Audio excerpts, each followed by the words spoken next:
বলেছিলাম না যে আজকে শুরু করব একটা খাদানের ভিডিও দিয়ে। সে কয়লা খাদান আজকে আমার পক্ষে তো নামা সম্ভব হয় না, কিন্তু ওপরে মোটামুটি উঠে পড়েছি। এই সে কয়লা, এখন এই যে পাহাড়টার উপরে উঠবো এরকম একটা চিন্তা ভাবনা।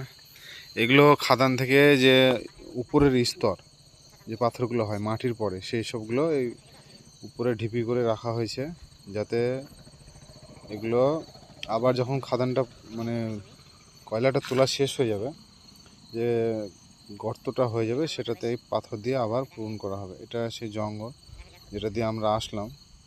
তারপরে এটা ওঠার জন্য, এটা আমার একটা বন্ধু, সে আগে আগে যায়, আমি পিছন পিছন। এটা খাদান থেকে যে পাথরগুলো তোলা হয়েছে, সেটা একটা পাহাড়ের মতো ঢিপি করা হয়েছে। সেই ঢিপি উপরে ওঠার জন্য আমরা অপরন্ত আছি। এটা কয়লার একটা স্তর, সবাই যেন এটাকে বলে পাথরই কয়লা। এটা খুব একটা মানে প্রচলন নাই, এটা খুব একটা যে বাজার আছে তাও নেই। এটা সাধারণত এই গ্রামের মানুষ রান্নার জন্য ব্যবহার করে। আর এটা জঙ্গল, পাহাড়ে অর্ধেকটা উঠে যাওয়ার পরে আমি আবার জঙ্গলের দিকে ঘোরালাম। আর এই পাথরগুলো এতটাই মানে মারাত্মক যে যে কোনো টাইমে পিছলে যেতে পারে। তো অনেকটা ভয়ের সঙ্গে জিনিসটা করলাম।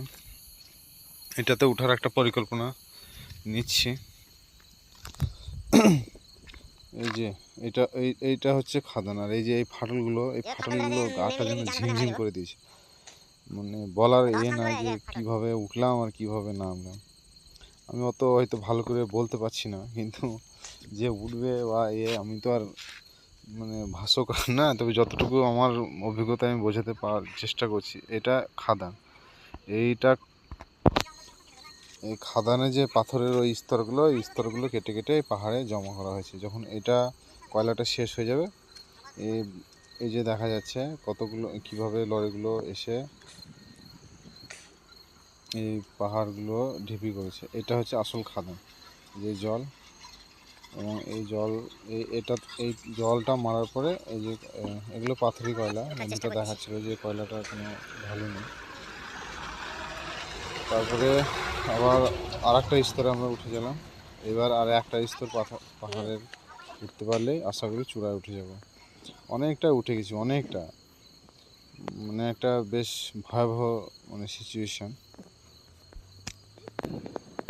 ওই যে জঙ্গলগুলো নিচে থেকে ওপর থেকে দেখা যাচ্ছে, পাহাড়গুলো, জঙ্গলগুলো তো মনে হচ্ছে তুচ্ছ কিছুই না, অত বড় বড় গাছগুলো এই হচ্ছে না। খুবই একটা ভয়াবহ সিচুয়েশানের মধ্যে ব্যাপার।